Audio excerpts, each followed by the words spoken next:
Assalamualaikum warahmatullahi wabarakatuh. Selamat siang Ibu, Bapak, dan teman-teman semua. Pada kesempatan kali ini saya ingin mempresentasikan tentang analisis bioekonomi perikanan tuna sirip kuning di perairan Kabupaten Flores Timur, Indonesia.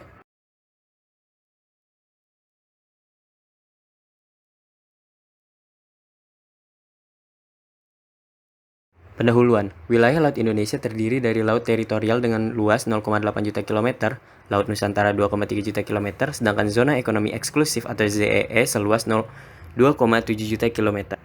Potensi perikanan berkelanjutan atau maksimum sustainable yield dari segala jenis ikan di laut diperkirakan mencapai 6,4 juta ton per tahun. Keunggulan-keunggulan di atas merupakan natural endowment yang sudah semestinya menjadi modal untuk mengembangkan faktor perikanan di Indonesia. Sumber daya ikan tuna sirip kuning merupakan jenis yang memiliki kualitas daging paling baik karena strukturnya lebih padat dan hampir seluruh bagian ikan dapat dimanfaatkan. Meskipun tingkat eksploitasi sumber daya ikan ini lebih tinggi daripada skipjack, pemanfaatannya masih dinilai dalam zona lestari FAO 2004.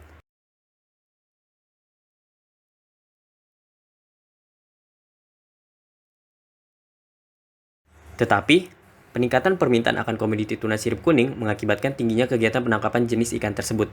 Total hasil tangkapan dari jenis komersil mengalami peningkatan dari 403,50 ton di tahun 1950 dan lebih dari 4 juta ton pada tahun 2002.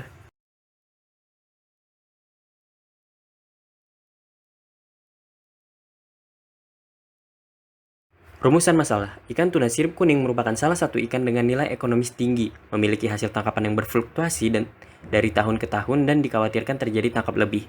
Oleh karena itu, diperlukan suatu pengelolaan yang tepat untuk mengatasi permasalahan tersebut, yaitu dibutuhkannya strategi optimal dalam pengelolaan dan penangkapan ikan tuna sirip kuning.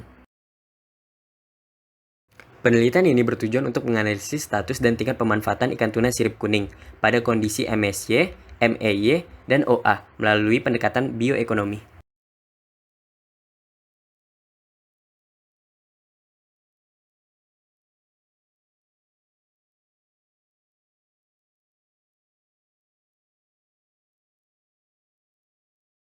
Metode penelitian. Metode analisis data yang digunakan dalam penelitian ini adalah analisis bioekonomi Clark, Yoshimoto, dan Polley atau CYP.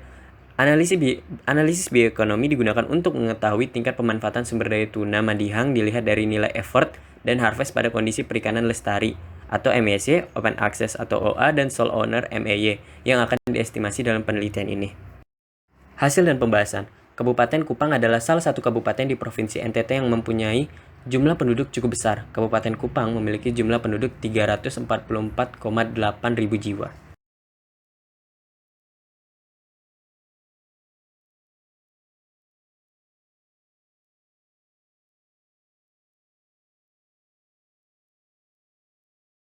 Analisis bioekonomi, data produksi dan upaya penangkapan tuna madihang.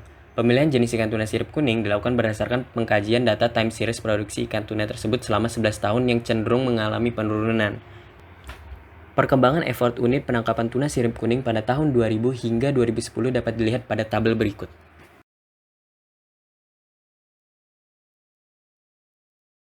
Catch per unit effort. Produksi madihang atau tuna sirip kuning cenderung mengalami penurunan setiap tahunnya. Produksi yang cenderung menurun dan effort yang mengalami peningkatan setiap tahunnya menyebabkan CPUE juga mengalami fluktuasi. Rata-rata produksi madihang atau tuna sirip kuning yang cenderung menurun disebabkan oleh perubahan iklim, kondisi cuaca yang buruk, dan effort yang tinggi. Produksi dan effort total tuna madihang dapat dilihat pada tabel berikut. Analisis bioekonomi tuna sirip kuning atau madihang dilakukan dengan pendekatan secara biologi dan ekonomi. Pengelolaan ikan tuna sirip kuning dapat dilakukan pada 3 kondisi, yaitu MSY, MEY, dan OA. Nilai-nilai parameter tersebut dapat dilihat pada tabel berikut.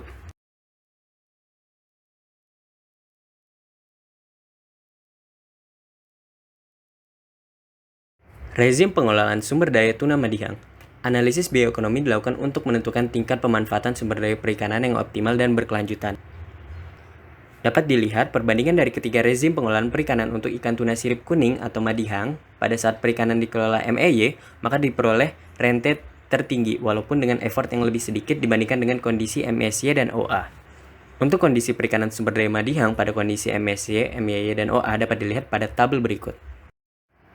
Dari data perbandingan produksi Madihang pada masing-masing rezim pengelolaan, dapat diketahui bahwa hasil tangkapan terbesar dicapai pada kondisi MSY, yaitu 989.713 ton dan 977.5.407 ton.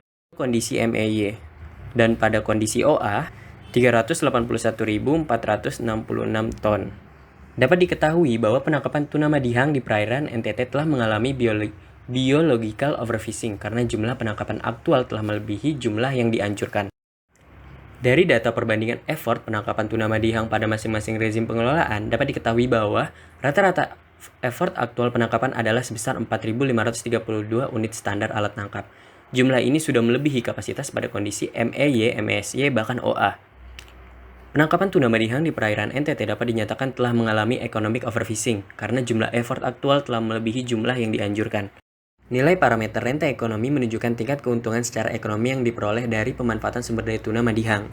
Nilai renta ekonomi yang diperoleh pada rezim MAY yaitu sebesar Rp18.377.607, yang merupakan renta ekonomi terbesar. Nilai renta ekonomi kedua terdapat pada rezim MSY yaitu sebesar Rp18.108.356 dan diikuti pada rezim OA yaitu Rp0. Tidak adanya renta ekonomi yang diperoleh pada kondisi OA mengandung arti bahwa nelayan hanya memperoleh upah atas biaya yang dikeluarkan tanpa memperoleh keuntungan.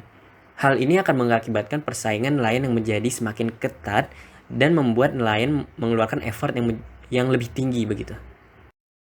Implikasi, kesimpulan, dan saran. Implikasi kebijakan. Berdasarkan hasil analisis bioekonomi perikanan tuna Madihang yang dilakukan, diketahui bahwa telah terjadi economic overfishing dan biological overfishing dalam kegiatan perikanan tangkap tuna Madihang di perairan NTT dikarenakan kebijakan open access.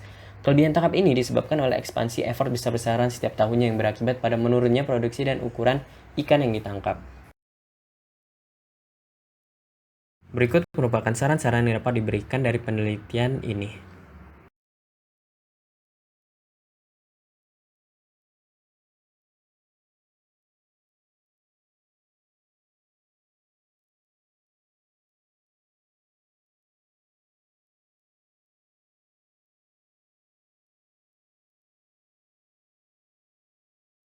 Sekian dan terima kasih.